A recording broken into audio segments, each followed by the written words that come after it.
The show starts in 10, 9, 8, 7, 6, 5, 4, 3, 2, 1.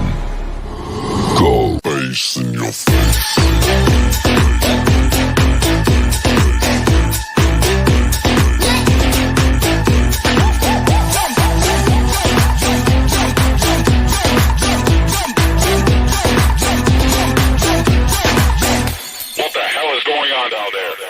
Bass in your face.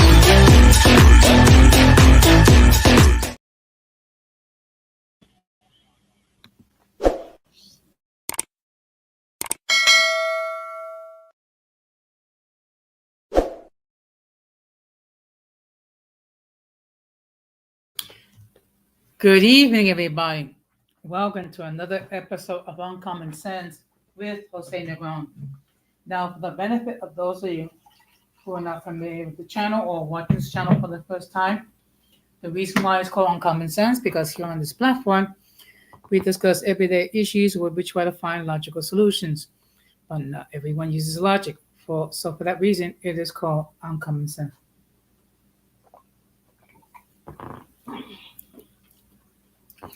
I want to let everybody know that I'm currently live on YouTube, Facebook, Twitter, and Twitch. As always, I want to give a huge shout out to all those who have already subscribed to the channel. Whether you've been a member of the Uncommon Folk from the very beginning or just recently joined, I really appreciate all the love and all the warmth that you give me.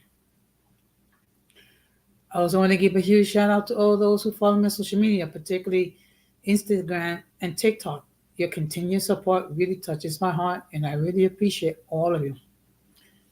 Also want to give a huge shout out to all those who allow me to enter in your devices. And I also want to give a huge shout out to all those who watch from the clouds, even the haters. So what I'm going to ask you to do, if you have not done so already, I'm going to ask you to please subscribe, like, and set the bell notification to all. So therefore, whenever I do produce content, you will have the opportunity to catch it live or catch it in the playback. So I think we're going to have another interesting topic. And the main topic for tonight is, what is the pro-life movement? Okay. So basically, I'm just going to explain what it is and, some issue, give a full definition. Also, there's some things where I'm going to highlight certain things which many who are in the pro-life movement has certain things that are somewhat contradictory. Okay. Well, of course, all of you, will have the opportunity to opine. I encourage anyone and everyone to pop on, whether you be pro-choice or pro-life. Okay, we can have a discussion without calling each other names and things of that nature. Speaking above that, we're gonna have another episode of What the Heck This Is.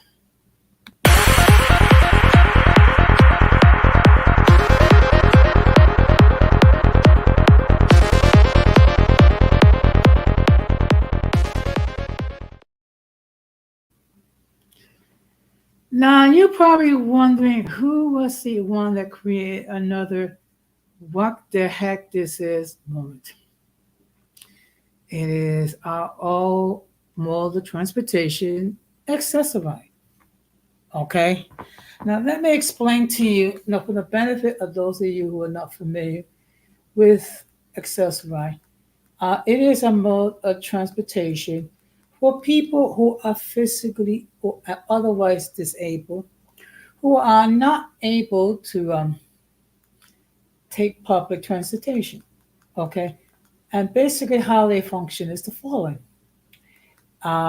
you would either online or in person indicate where where you need to be picked up and where you need to go. And usually you give cross streets at both pickup point and destination. Okay. Now, this morning, the driver did not want to pick me up because the driver confused me to somebody else. Even though the provider gave the driver my name, my ID number, where to pick me up and where to drop me off. So simply because he had trouble pronouncing my name, he didn't want to take me. So I had to get into an argument with him, and I had to get in an argument with the base to get this idiot to take me to my destination. Okay. Then the stupid moron tried to drop me off at a place other than where I'm supposed to be. And the guy was acting completely clueless. I go, drop you up here, drop you up, drop you here. I said, first of all, I was nearly at the point of cursing the dude out. Maybe I should have cursed the dude out. I don't know. It's just not my character. Okay. But he was eating at my last nerve. So I just had the driver drop me off in the middle of 16th Street between Park Avenue South and Irving Place. Now, I actually called the base to complain twice regarding this idiot.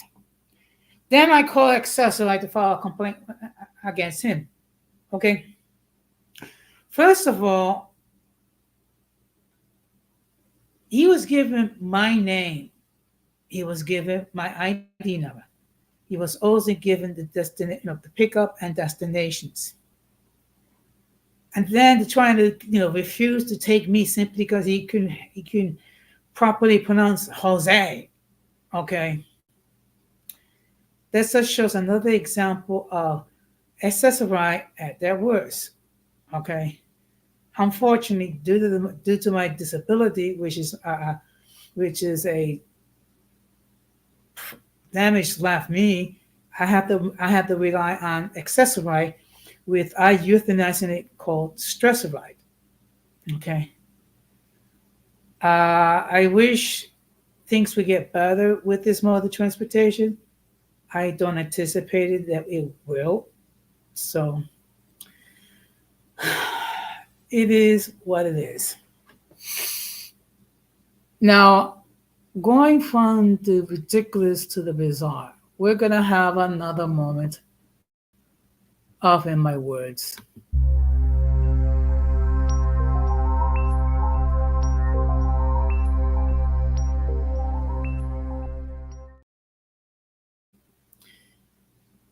So today is day 2 of Donald Trump's trial when he is accused of paying hush money to hide the fact that he allegedly had an extramarital affair with a porn actress.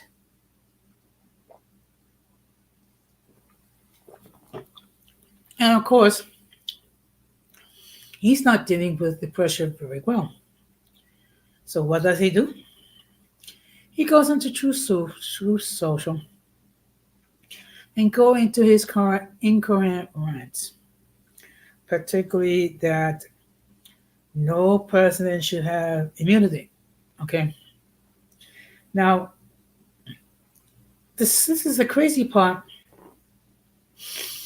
is that there are millions of people that look at Donald Trump as some sort of a positive role model. Is anything from it? Okay. Now, I'm not saying Joe Biden is the greatest president in all time, and believe me, I have many issues with Biden. The difference is he's not being faced with 91 critical charges. Plus, he has not been tried to be impeached twice. Okay. No other president in history has done that. So who knows what's going to happen with Donald Trump? I will continue to give you the facts. And again, let me make this perfectly clear. Okay. Everyone, and I repeat, everyone is innocent until proven guilty in a court of law. So, with that being said, we're going to get into the main topic.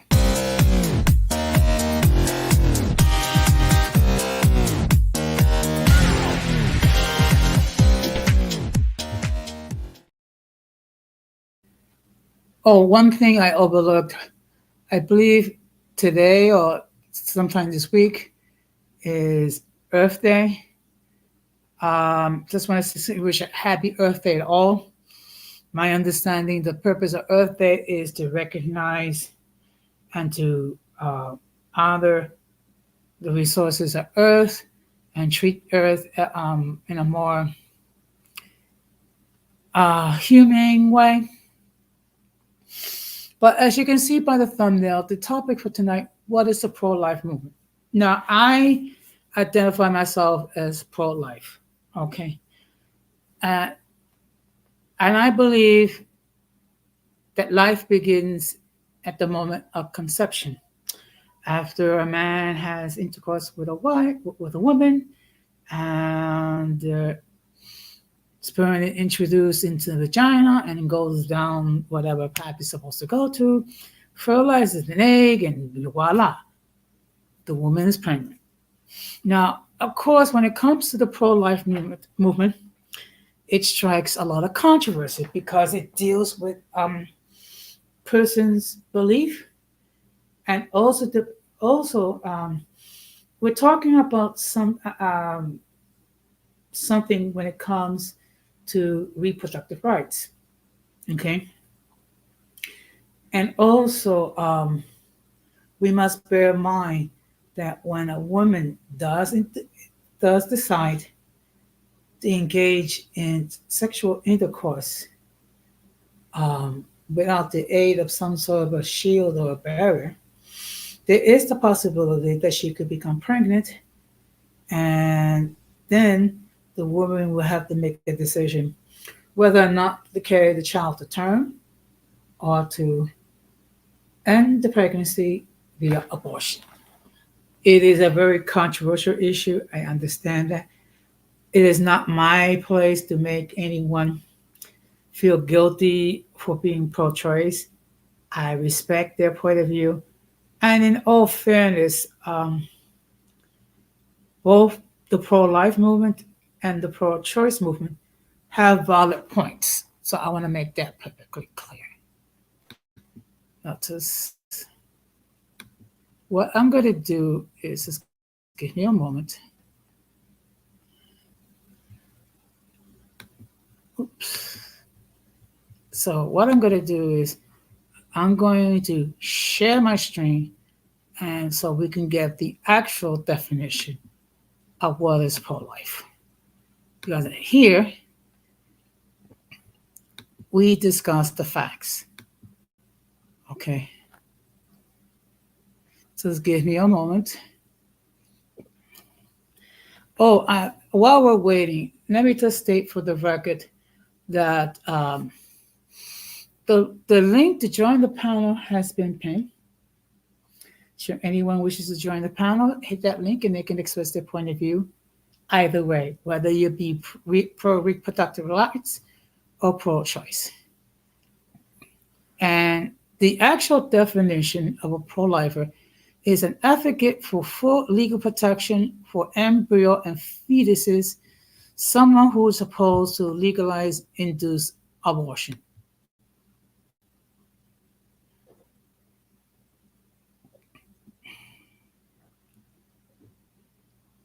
So that is the actual, that is the actual definition of someone that's pro-life. We believe, excuse me, just okay. We firmly believe that life begins at conception. Now, I'm gonna state one of the issues that I have with the pro-life movement, one of the main issues, and I'm as being a pro-life person myself, we talk about and advocate for the protection of life from conception. The problem is this: once the child has been born, we do not talk about how to take care of the child or provide for the child after the child is born. We advocate for full legal and all protection while the fetus is in the womb. But then we disregard it once the child has been born. Okay. And of course, when it comes to the pro-life movement, there are different observations and different views. There are those who are in the pro-life movement who believe that abortions are unnecessary in the case of rape, in the case of incest, that's defined as two individuals that come from the same family engaging in intercourse, or where the mother's life is in danger, where proceeding to complete the pregnancy will either kill the woman or do irreparable harm. Okay. So there are differences. Now, this is the hypocrisy, as I stated, which is we care about the fetus before it is born, but many of us don't care about the fetus after it is born, and that's one of the biggest problems that I have with the pro-life movement. Okay. Now, when it comes to the reproductive rights side, okay, I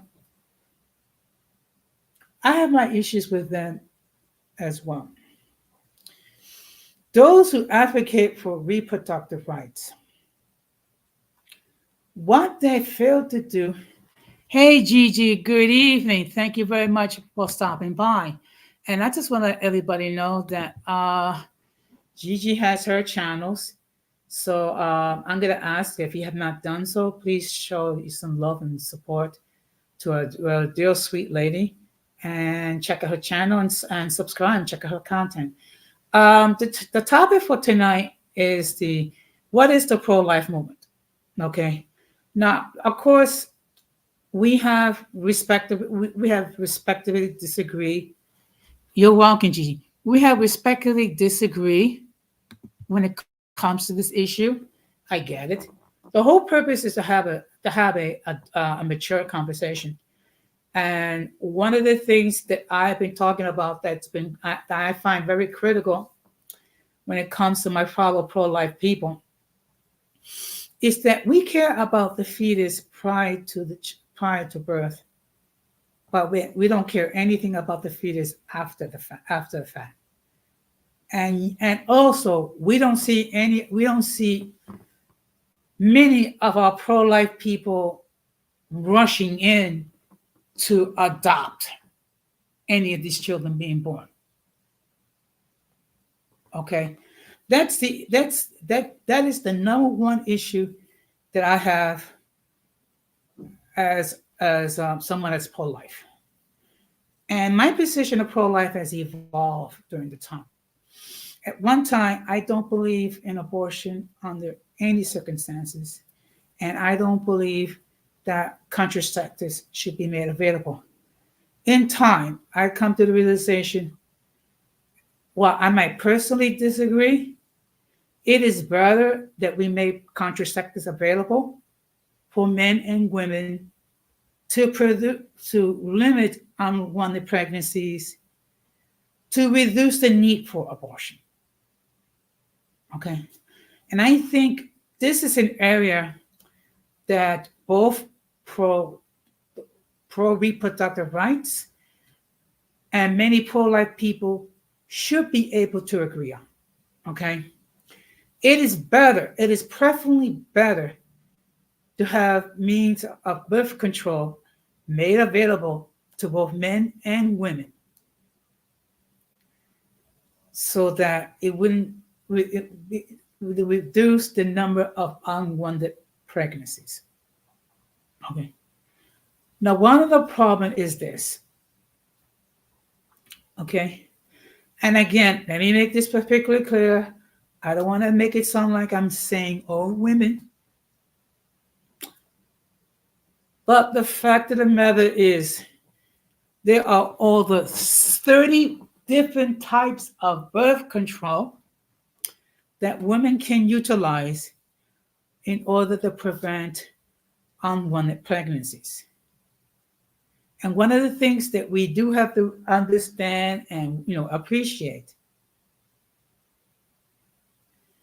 that it is the woman that decides who she engaged in intercourse with. But let's keep it real. Men are just as equally responsible. Okay.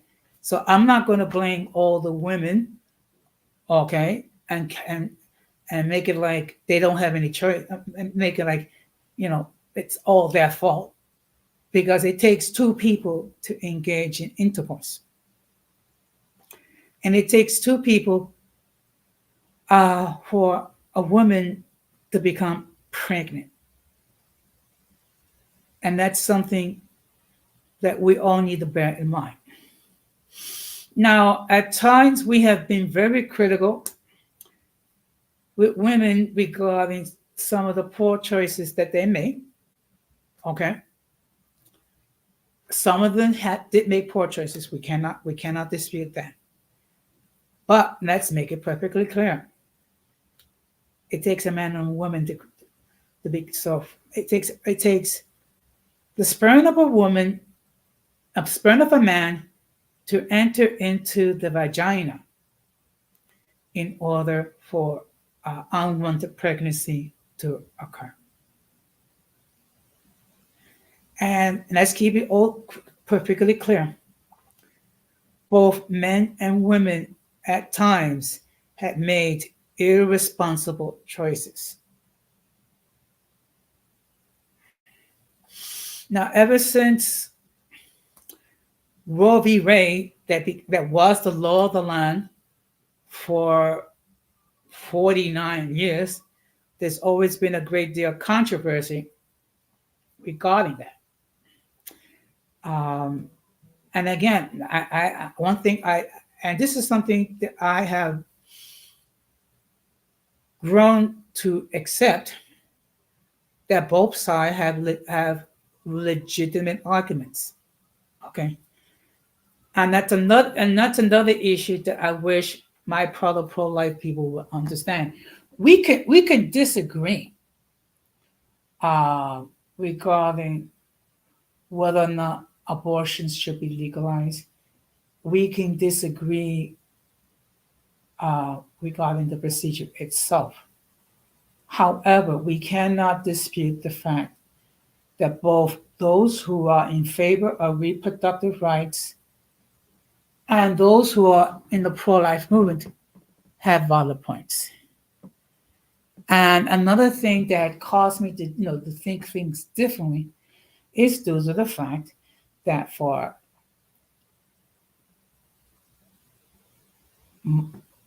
most of my adult life, I have worked in social services. And I have dealt with, women who became single parents. Some because their husband or the father died. Others because they ended up in divorce. And others because the couple split up, for whatever reason, which we will never know. Okay. Good evening, Irby. Thank you very much for stopping by. The topic for tonight is what is the pro-life movement. So basically, what I'm doing is I'm giving um, my spin on it, what it is and what it is not. I'm also calling out certain things that I have issues within the pro-life movement. Okay. The two issues that I have with the pro-life movement is we care so much about the fetus prior to the child being burned, but yet we are silent once the child is born, and we're not stepping in um, to adopt. That's one key issue that I have when it comes to the pro-life people. The other one is the failure to recognize that as much as we may disagree with those who are in favor of reproductive rights, is they have valid points.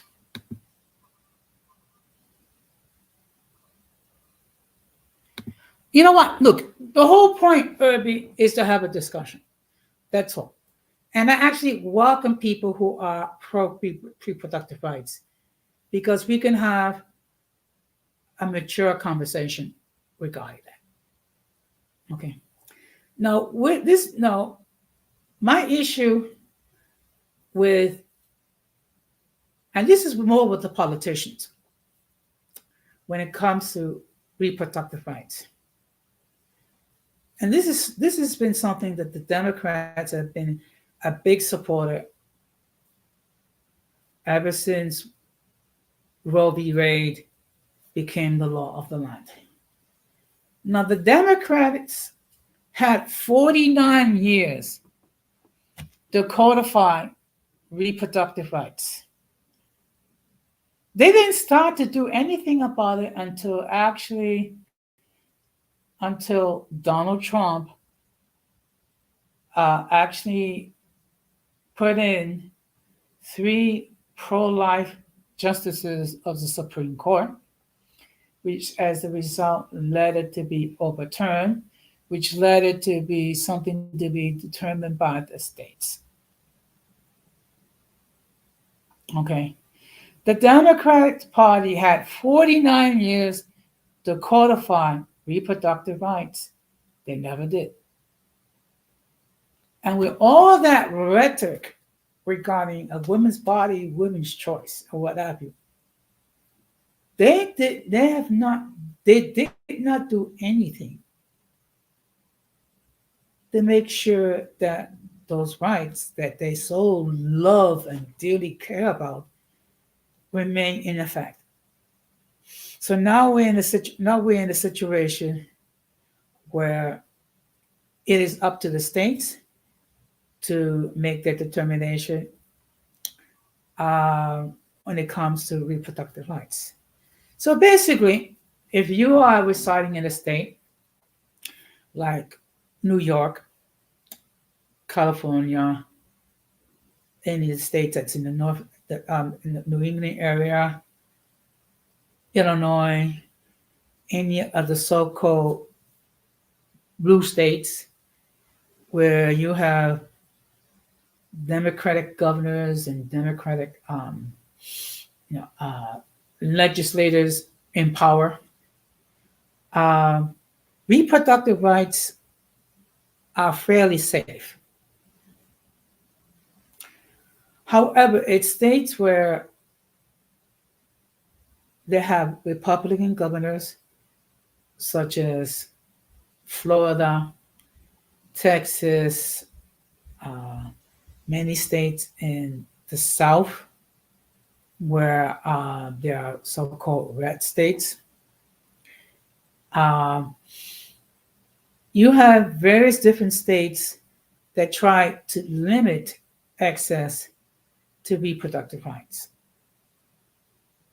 Okay, to various degrees. Okay. I know as far as my state of New York, I mean, I think what Governor Hochul is trying to do is codify reproductive rights. I know many of my fellow New Yorkers are pro-choice, and it does get to be a bit of a interesting situation when I share my views. My thing is, I'm willing to listen to those who are pro-choice. I think that I should begin the same courtesy to express my views as those who are pro-life. Okay, but I do agree. Okay, as much as I personally may.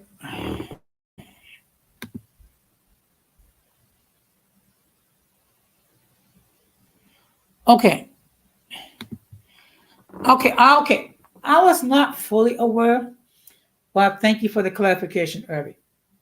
Okay. Well, as I stated, okay.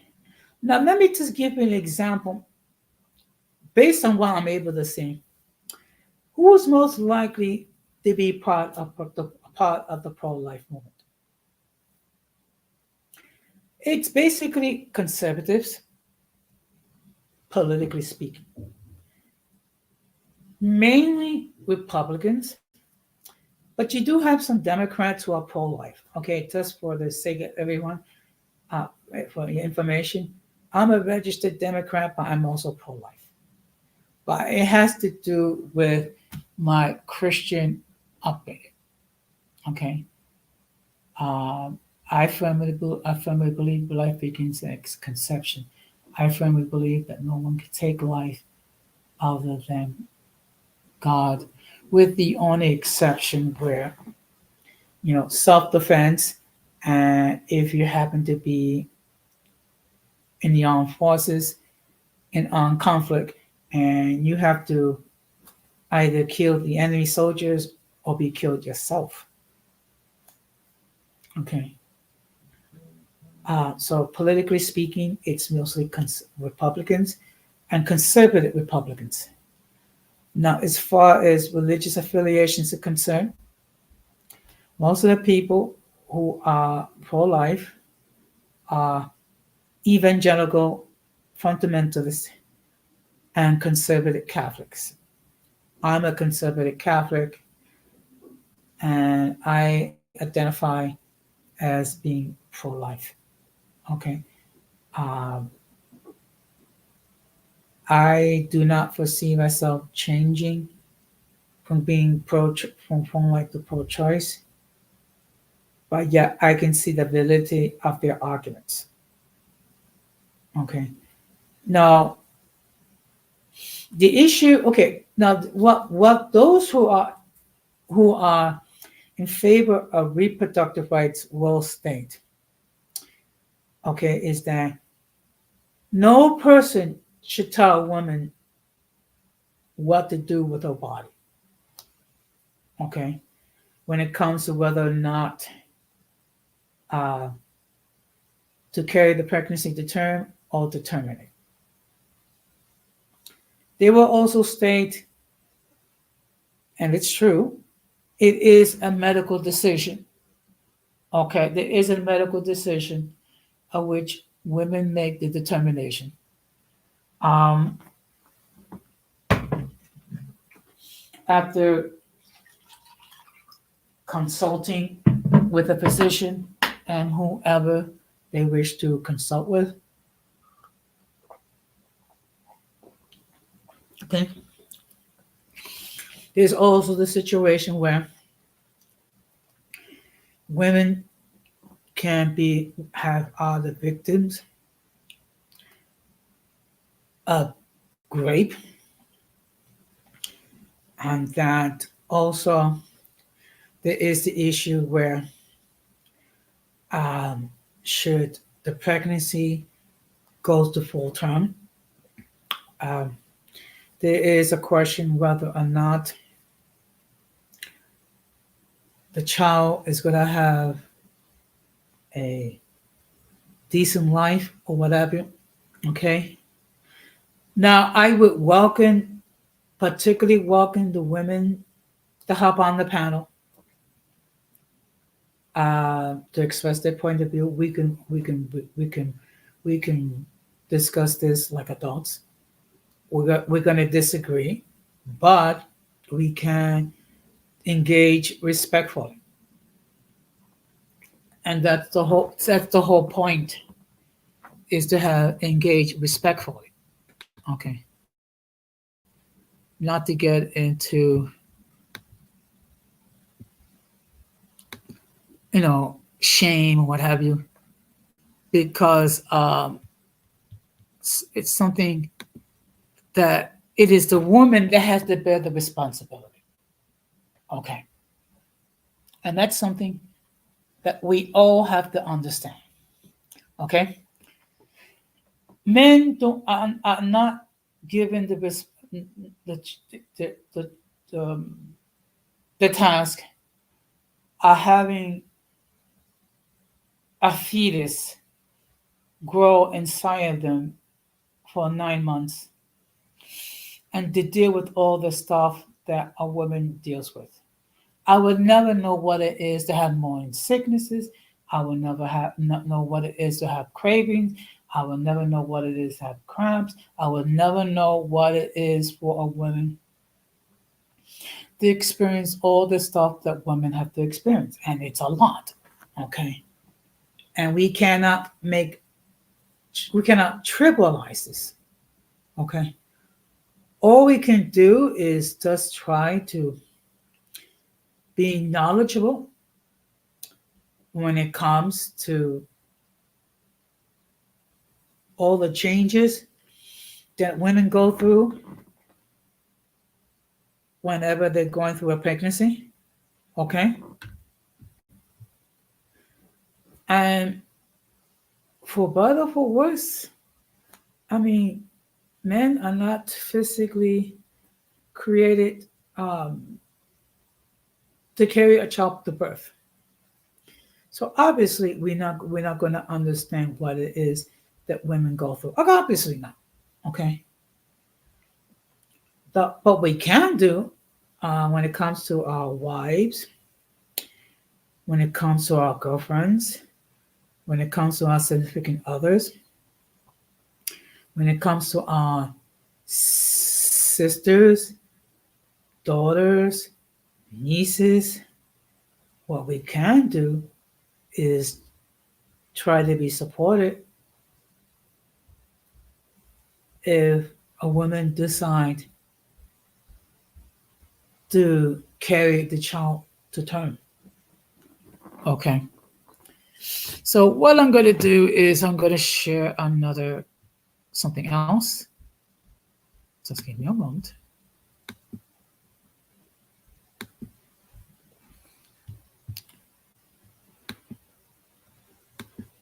And like I said before, the whole point is to have a discussion. That's all it is. To have a discussion and to have dialogue, whether it be pro-choice or pro-reproductive rights. So I'm going to. This is another article that comes. It's from Alliance Defending Freedom, and the article. What does it mean to be pro-life? And it states that the dictionary definition of pro-life doesn't tell the whole story. Here's what it means to be pro-life. And I see there's another. Just give me.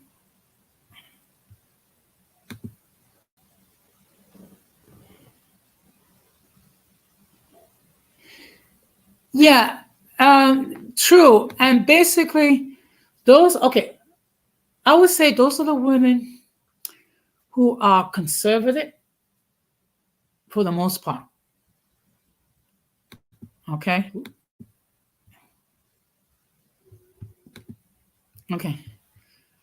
So this is an article written by Bradley Evans.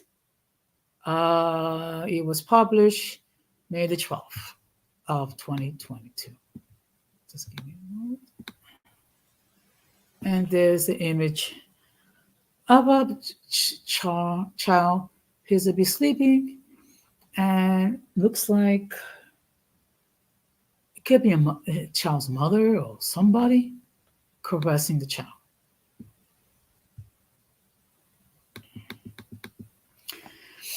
There's one thing that's clear in the abortion debate. It's much can be seen unclear. Arguments for and against abortion tend to be solved around definitions. When does life begin?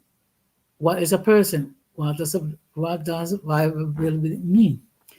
Definitions are powerful. They don't just categorize and clarify. They advocate and argue. In other words, definitions are not neutral. Consider H.R.L. Mencken's famous definition of Puritanism.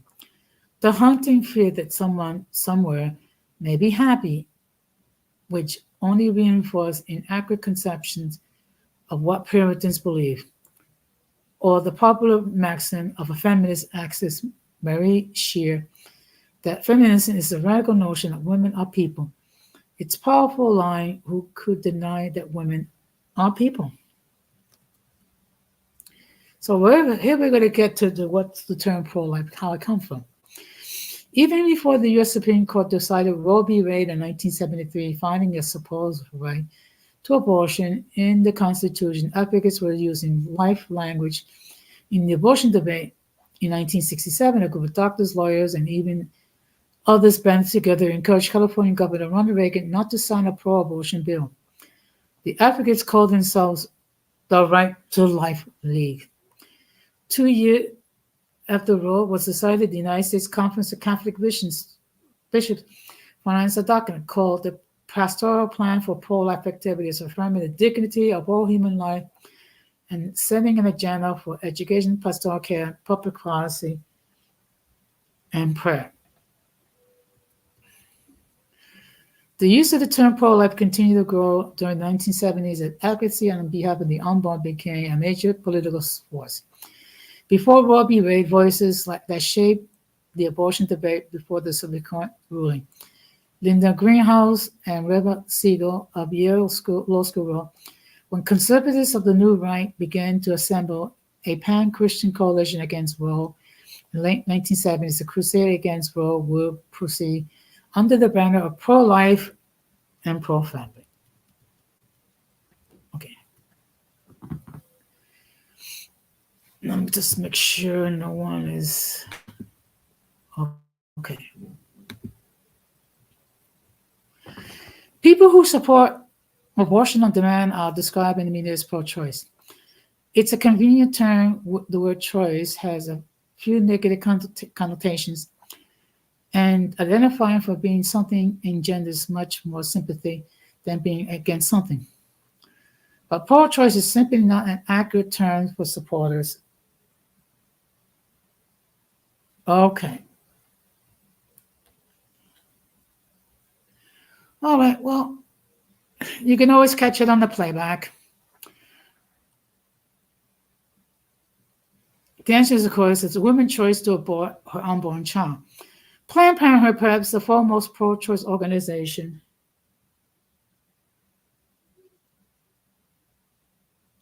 I don't know. It's easy to say Republicans. I would say more conservative people from both parties that raised the issue. And we just, okay. Let me just highlight. Okay.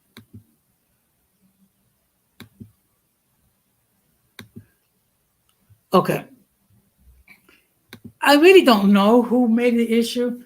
I know the Republicans have been, it's been the mantra since the 1970s, but I'm sure there are Democrats who are pro-life. Okay, now where was I? When you say you're pro-choice, you're telling people you believe it's okay for them to have the ability to choose abortion as an option for unplanned pregnancy, even you wouldn't choose abortion for yourself. But there's another problem with the term pro-choice. It treats abortion as the only choice available to women facing unplanned pregnancy and uncertain futures. Now, that's where That's the hypocrisy regarding the reproductive rights movement, because there are over 30 different types of birth control to prevent unwanted pregnancy. Abortion should not be the only means of preventing an unwanted pregnancy. That's where I have a problem with the people who are for reproductive rights.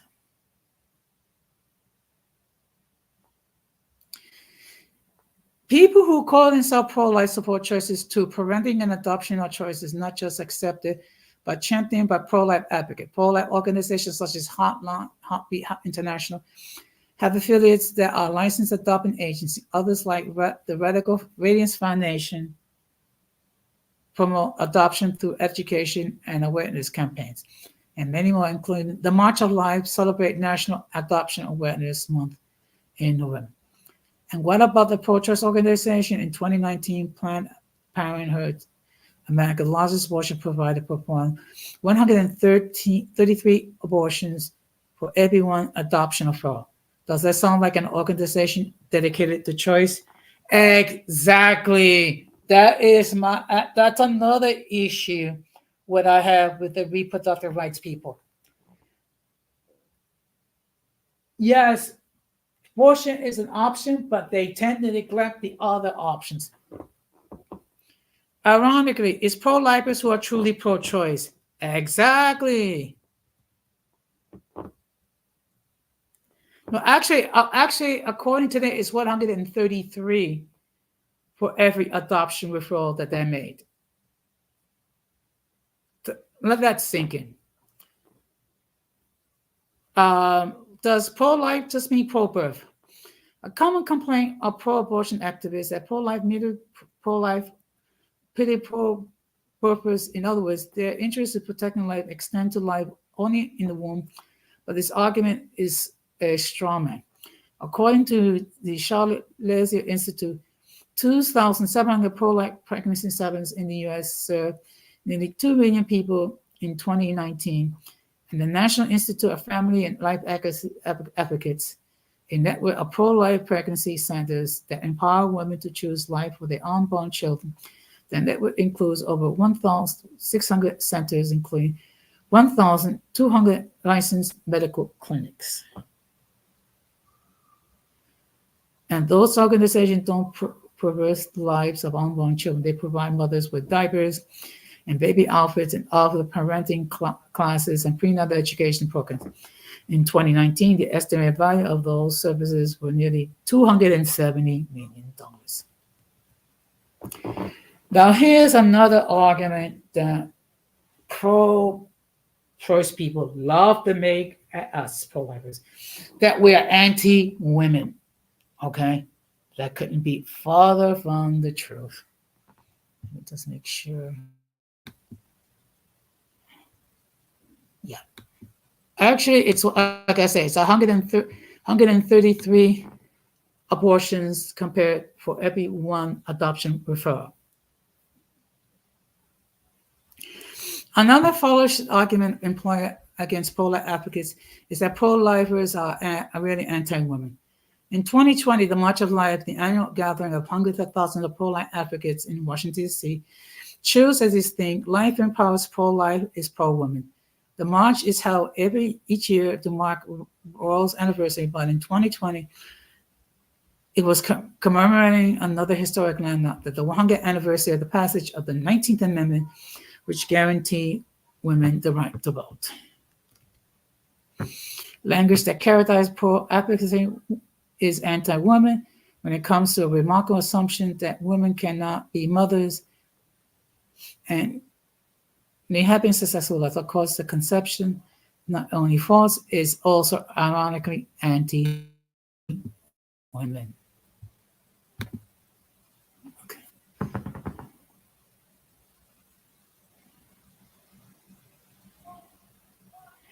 I have never heard anything about it, but unfortunately, we do have providers who do not provide proper or ethical treatment when it comes to reproductive rights. Furthermore, many of these laws,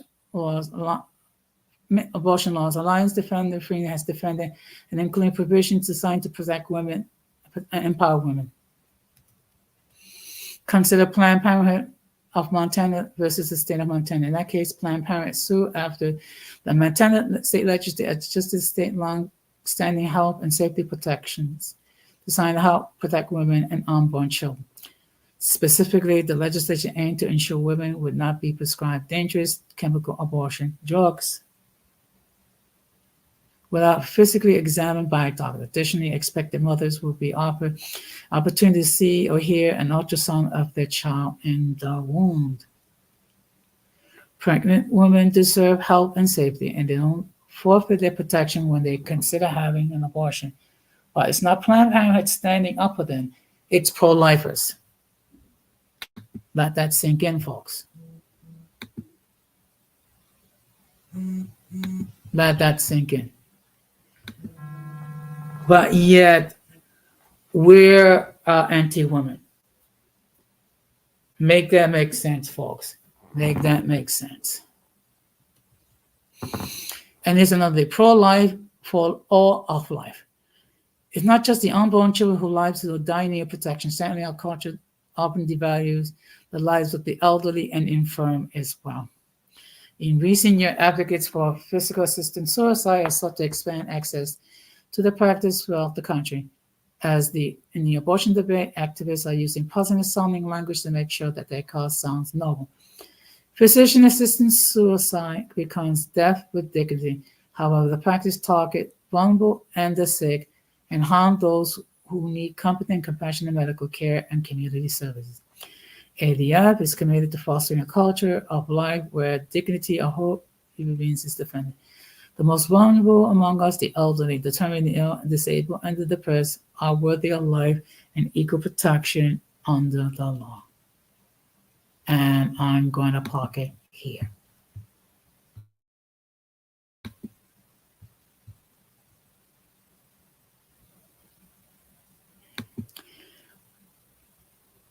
Okay, well, you know what? The problem is you have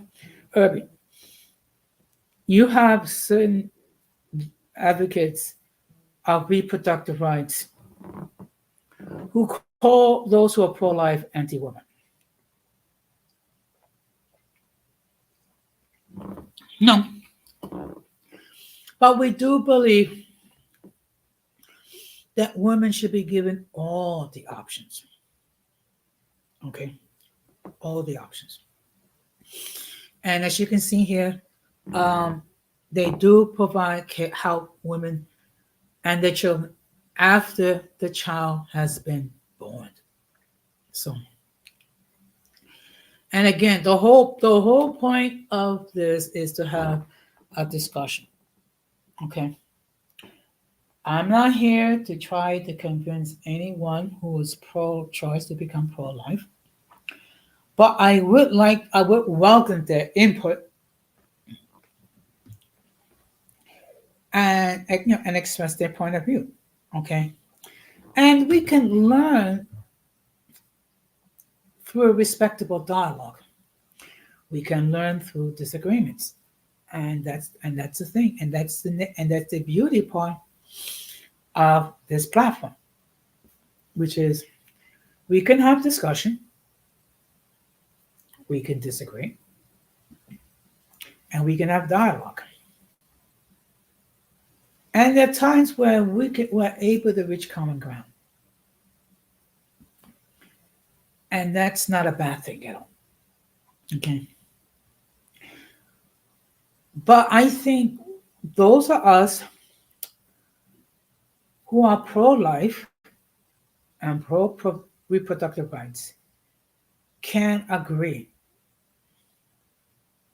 that extremists from both sides are not good. Okay. I have a huge problem with pro-life extremists threatening the lives of physicians who threaten to harm and kill physicians who perform abortions. I have a huge problem when extremist pro-life people bomb abortion clinics and medical staff are killed. Just in the same way, I have a huge issue with extremist pro-choice people when they ridicule and heckle and destroy property of centers where people are pro-life. I have an issue when extremist pro-choice people harm pro-life people simply because they don't share their agreement, they don't share their views when it comes to reproductive rights. Okay? The fact of the matter is, it is a very polarizing argument. Okay? It creates a great deal of um,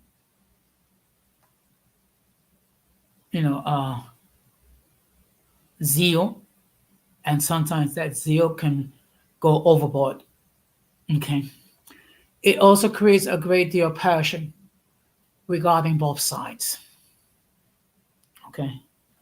However, I firmly believe that it's up to responsible people who are both pro-life and pro-reproductive rights to try to calm the temperature down and calm the rhetoric. Okay. And accept the fact that there's certain areas we're not going to agree on. But there are certain areas where we can agree on. Mainly that both men and women, if they're going to engage in intercourse, and if they wish to prevent unwanted pregnancies and the spread of sexual diseases, that they use the means of birth control to prevent unwanted pregnancies and sexual transmitted diseases. I think it's truly irresponsible for men to decide to engage in sexual intercourse um, with a woman without taking necessary precautions to prevent the exposure of STDs and unwanted pregnancies. And at the same time, notion is just irresponsible for women who allow anyone access to their vagina, okay, without making sure that they take all the precautions necessary to not only prevent an unwanted pregnancy, but also getting sexual transmitted diseases, which includes AIDS. Okay, people forget that there's still the risk of HIV infections. People forget there is still no cure for HIV. People forget that you can get several types of sexually transmitted diseases which can harm you and can also kill you, or can lead you to become sterile. Okay? And let me make this perfectly clear. I hold men and women equally responsible. Okay? Because the fact of the matter is this: no overseeking overseeking uh, um no going over or seeking pleasure without taking precautions is worth it. Okay. So both men and women need to be mindful who they engage to decide to engage in sexual activity. Now, as a Christian, of course, I believe that should be restricted to people who are married. Okay, within the guidelines of a of a marriage. Okay, the reality is this: there are many people who, for whatever reason, have decided to engage in sexual activity before marriage, and then there are those who decide, for whatever reason, to engage in sexual activity outside marriage. And there's a word for that. It is called adultery. Okay? And whenever anyone, male or female, decides to commit adultery, what you're doing is that you're breaking that trust that you have with your significant other. Okay? And not only you're breaking your vow, the law of honor to death do your part, but you're also creating doubt on the partner. Okay? I mean, think. Okay, let's look at this through the woman's perspective. Guys, when you decide to step on your wife and decide to engage in an affair with someone, what you are saying is that for whatever reason, your wife is not alluring, she's not sexy, she's not whatever. Women, when you decide to go outside of marriage and engage in intercourse with someone that is not your husband, you are violating the trust that he has with you. It creates trust issues. Not only that, you if you decide to engage in unprotected sex, you are risking getting an STD that you end up giving to your husband. And there's the risk of becoming pregnant. And then you're going to have to make a decision whether or not you're going to carry the child to term or abort the fetus. Because you chose to engage in intercourse outside the marriage. And when a man steps out on his wife and engage in an adulterous sexual relationship and does not use protection, and that woman becomes pregnant, okay, then you're putting that woman in a position where she has to decide whether or not she's going to carry the child to term or abort the fetus. Because unfortunately, because we have to have our sexual needs, our sexual appetites filled. Okay.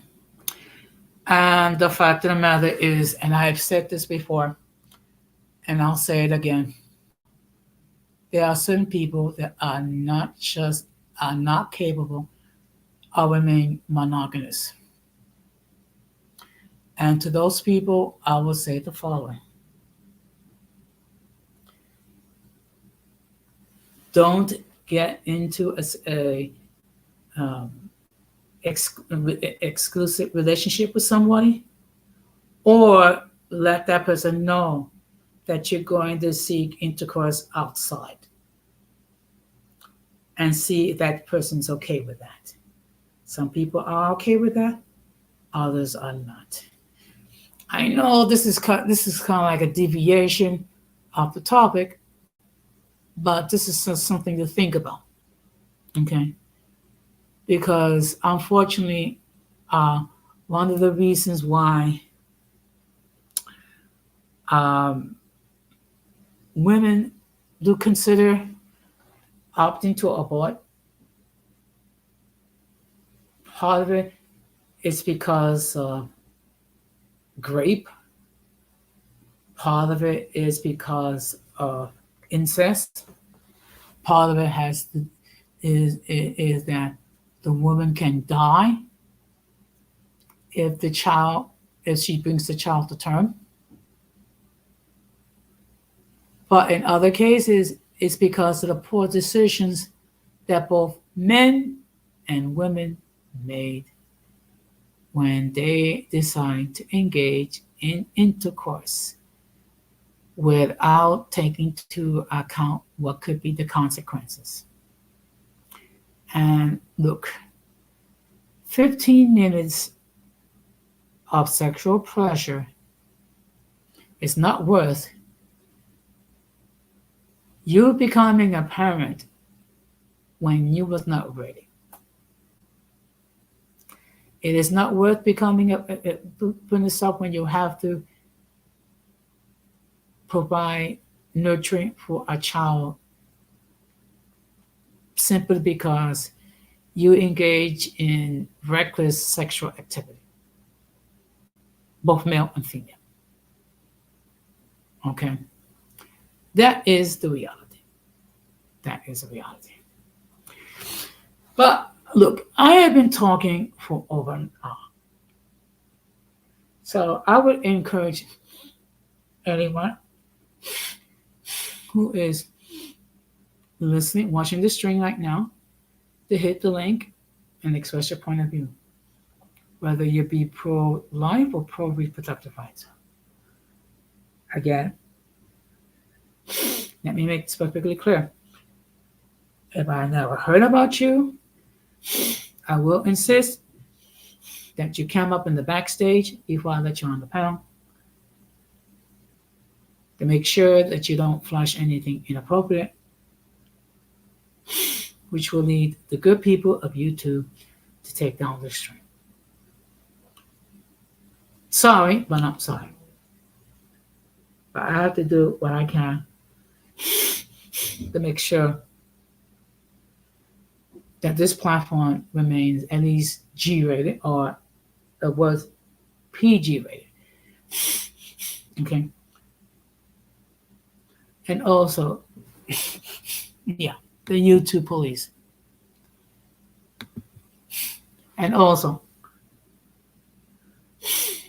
this is a safe place where people can express their point of view regarding this topic. Okay? And I welcome all. I welcome those who are pro-life, and I welcome those who are pro-reproductive rights. Okay? Because we can learn from each other. Okay? If no one decides to join the panel, or if there's no, I'm not. No, it's just that I'm trying to. No, I'm not catching a cold, Irving. Okay, and as far as freezing, it reached the 60s today, so it's not exactly freezing, but that's another topic for another day. So, ladies, what are your points? Okay, if you are in favor of reproductive rights, that's fine. State your case. If you are pro-life, fine. State your case as well. Now, let me just share with you that in the description box, I put the link to my other channel, which is called Latina Diaspora. And again, what we do is we talk about issues when it pertaining to Latinos, particularly Latinos born and raised in the United States. Okay. So I am going to be doing a stream on the other platform tomorrow night, in which the topic will be Latino myths. Okay. Because unfortunately, there is a lot of myths when it comes to Latinos. One of the most common myths that all Latinos are the same. Okay. Which is not true. First of all, you have Latinos that come from the Caribbean, mainly Puerto Rico, the Dominican Republic, and Cuba. You also have Latinos that are from Central America, Mexico, El Salvador, Nicaragua, and other countries of that region. And you have Latinos from South America. Mhm. Okay.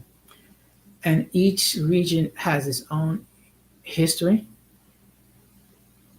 Each region has their own nuances when it comes to speech. I mean, what's common is the fact that we speak Spanish, and that the Catholic influences are very strong, okay, in Latin America. Okay.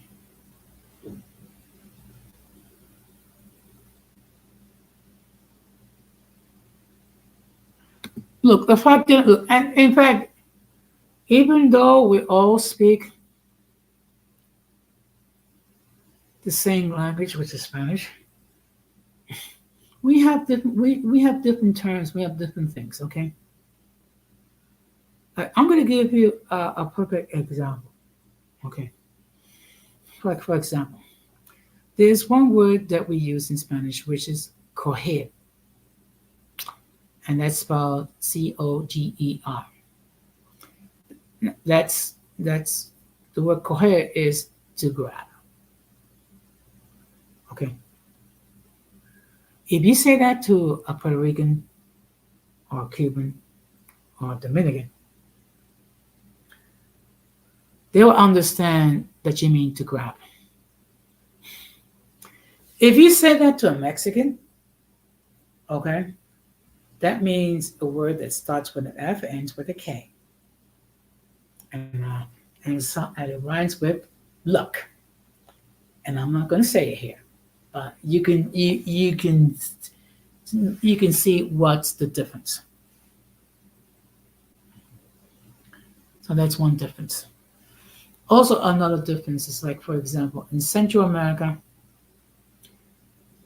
they use the word platicar. Okay. See, that's their turn to converse. Okay. Now, the first time I heard the word platicar, I mean, the first thing that came to my mind, they're going to practice something. Because Puerto Ricans, Cubans, Dominicans do not use the word platicar.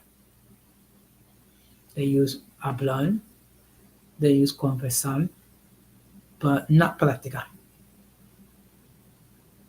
Okay. So I'm going to read. So that's one. That's just to give you a sample of some of the myths that are out there regarding Latinos. Another one is, no, we're not all Mexican. Okay. No. Unfortunately,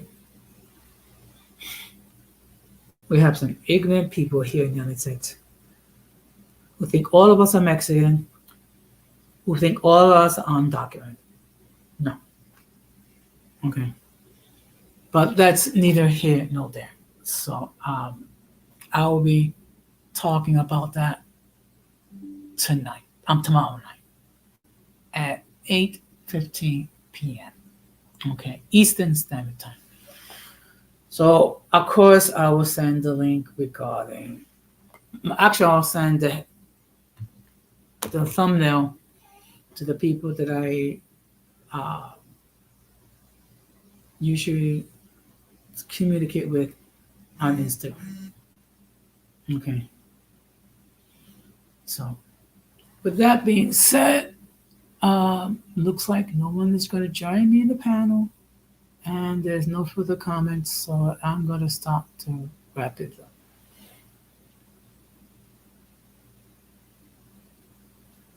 So, I'm going to give you my final take when it comes to the pro-life movement. But I mean, other than just simply being the opposite of those who are pro reproductive rights, uh, we are a diverse group. Many of us tend to be more of the conservative side.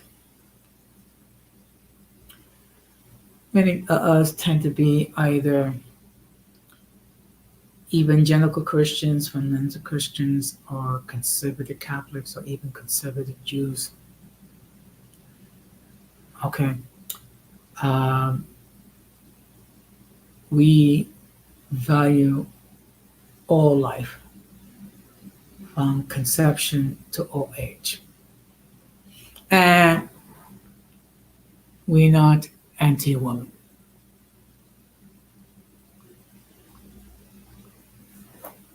Okay. And there's another myth. They all are drug rules and women are submissive all rules. Okay. Now, I actually did a stream some time ago regarding the myths regarding Latinas. Okay. And of course, one of the misconceptions when it comes to Latinas is that they're all submissive. No. Okay. They have a mind of their own. They tend to be very passionate in what they believe, and they'll let you know right away without any doubt. Okay. And if you cross them, heaven help you. Heaven help you if you cross a Latina, because they will interrogate you to the nth degree. Okay. I love Latina women. I think they're great, but there are good and bad in every community. So, but in any case, it's been my pleasure um, to share this stream. It would have been nice if other people joined, but it happens. Okay. So hopefully people will later on will catch it on the playback on the playback. Okay. So I just want to give my take when it comes to pro-life movement, and hopefully people can understand us a little bit more. That we're not anti-women. Okay. And of course, extremists on both sides do not help the situation in any way, shape, or form. So, of course, after the stream is over, all of you are more than welcome to opine regarding the stream. Now, I will mention one more thing.